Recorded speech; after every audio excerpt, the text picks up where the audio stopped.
Are you sure? I say a little apprehensively. I wouldn't want you to force yourself for my sake or anything. You and Kate both grew up in the Beacon of Hope after all. Why did they name the place Beacon of Hope after all? It's kind of weird. Hope for who?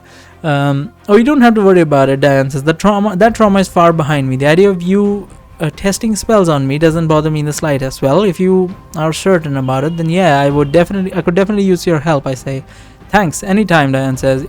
Alright, that's enough chit-chat, Araka says all of a sudden. We got important business to discuss. Kate, I know you have been practicing auto manipulation in secret for the past 2 days. Are you ever planning to show us what you have accomplished, or are you just doing it as a hobby?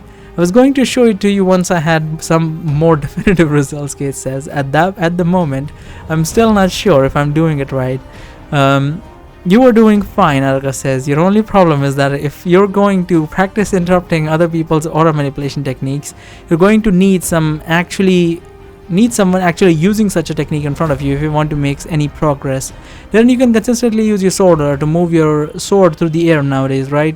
But you would make your sword float over there so that Kate can demonstrate to us what she can do. Sure. Darren says that she does that as she does what Araka asked of him and makes the sword float in the air. Now what? Kate, will you do the honors? Araka says, I'll try. Kate says that she conjures an icicle in the air, coats it with her aura, then sends it flying somewhere between Darren and his floating sword. Whoa. Darren says as he sees his sword drop to the ground in front of him. You did it on first try. Congrats. See, Araka tells us she's a natural, and unlike Darren, I didn't even have to teach her anything. She learned it all by herself while overhearing me give Darren his daily lessons.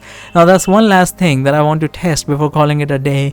Kate, why don't you get that brand new scepter of yours and cast a freezing beam on the big rock over there? But I want you to put as much energy into your beam you can. Max it out, you understand?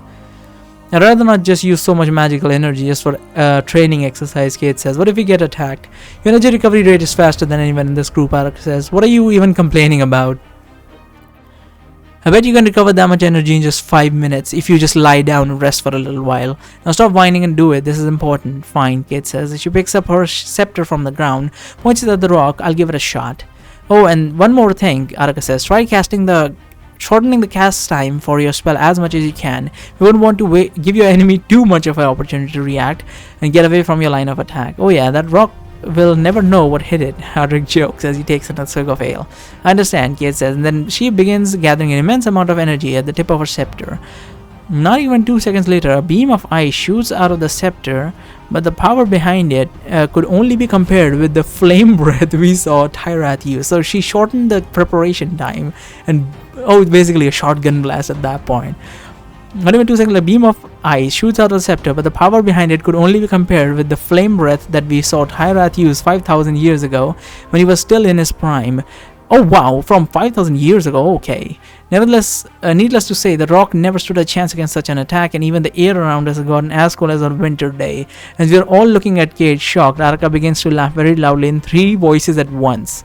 Araka laughs, I knew it. I knew that the scepter wouldn't let me down. Do you know what that is? Do you know what this is? It's a secret weapon against my copy from the past, that's what. I remember exactly what defenses I used to have back then, and there's no way I could withstand something like this if I were caught unprepared. All you losers need to do is get that cheap copy of me sufficiently distracted for 2 seconds, and Kate will freeze her solid. Oh man, I can't believe you idiots lugged out like this. The trip into the Lassetti headquarters was worth it in so many ways. So, Luna says, you're saying that your protection spell from 5,000 years ago was so weak that you couldn't even protect against a Tyrath level attack? Because we all saw Tyrath attacking her during the ritual. She defended against it just fine. She didn't defend just fine, Araka says. It got her sufficiently distracted for Tyrath to teleport you away from danger, which means that Kate's beam should also keep the other Araka immobilized just long enough for us to deliver the finishing blow. And how are we supposed to do that? Kate says, with Darren's sword, obviously. Araka says, that weapon is so ridiculously enchanted it can easily pass through pretty much every passive protection spell that exists today, let alone the one that existed 5,000 years ago. Even if she gets frozen for 3 seconds, that should be enough time for this buffoon to cut her in half.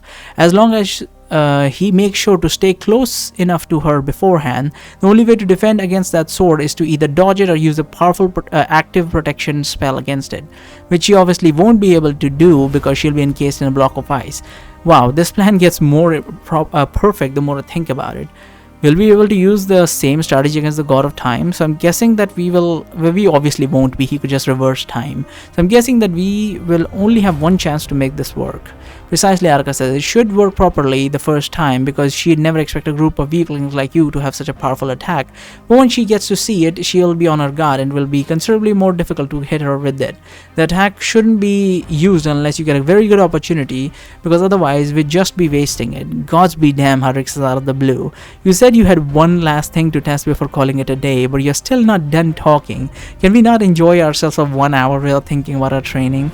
I was already done talking, you oaf. Have fun intoxicating yourself with that slow poison you like to call dwarven ale. I'm going back to my research. That's what I like to hear, Hadrick says, as he takes another sip from his bottle. His baba. We spend about half an hour continuing to drink with Hadrick. While trying to talk about anything other than our training. We are really like leeching off him. We should probably give him some money, considering how much we have spent him in all this exquisite dwarven ale.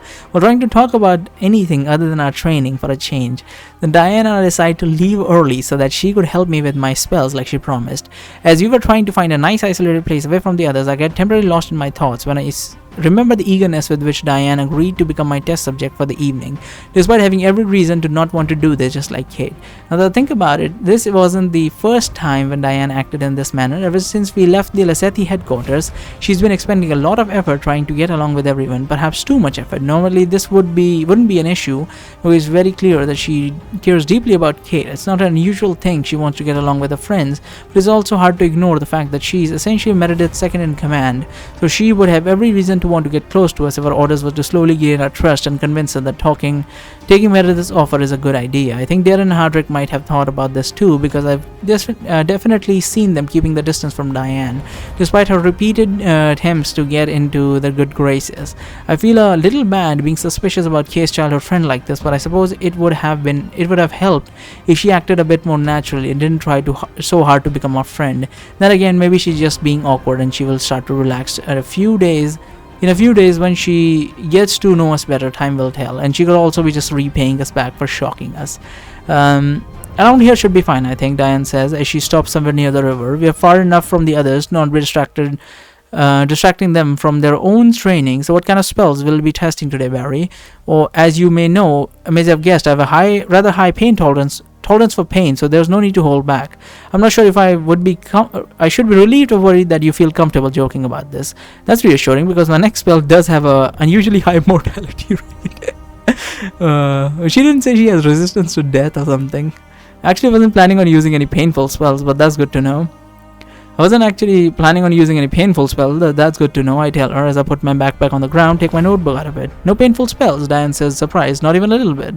But I thought these were all spells that were planning to use on your enemy. At my current level of magical power, most spells that inflict pain on others would be generally worthless, I say. That's why for now, my focus needs to be on spells that either disorient my adversaries or affect their senses in some way, because that type of magic usually has some degree of utility, no matter how weak the spell is. Oh, I see, Diane says. That makes sense. So what spells are you planning to start with then? I was thinking of beginning with the dizziness spell that I mentioned earlier. During a drinking session, I say, would it be okay if I asked you to describe in as much detail as you can exactly what you are feeling in the first few seconds after I cast the spell on you? I'm trying to figure out if I can get any use out of it or not. I have a protection against dizziness cast on me at the moment, Diane says. Should I remove it first or... No, that's perfect, I say. Most enemies will probably have such a protection too, so it's a good idea to do a test under these conditions as well. Alright then, Diane says, whenever you're ready. As soon as I'm done checking my notebook, I get into my stance. I cast my dizziness spell. I hate the fact that you have to get into a stance to cast a spell. I would really like it if you could do it like Aiden or something. Just as expected, her magical protection easily defends her against my attack, but it did feel like she got slightly distracted for a few seconds right after I finished casting. I wonder if the dizziness spell might have some effect some side effect that I'm unaware of. Some quick question, Dan says. Was I supposed to hear a ringing in my ears when he cast the spell on me? I can't say that I've heard this effect being described for this particular spell before I say, but then again, the lesser known a spell is, the more chance there are for its side effects to not be properly documented. So I'm not all that surprised. What did this ringing sound like? Was it high-pitched? Were there short pauses between the ringing sound noises every half a second or so? Yes, exactly, Lances. How did you know? I took a wild guess because the symptoms you described sounded very similar to the ones you get in the first few seconds after someone casts Wolford's Gaze on you, I say. I actually noticed that the two spells had a striking amount of similarities in terms of flow, but I didn't think they'd even share some of the effects. This is very interesting.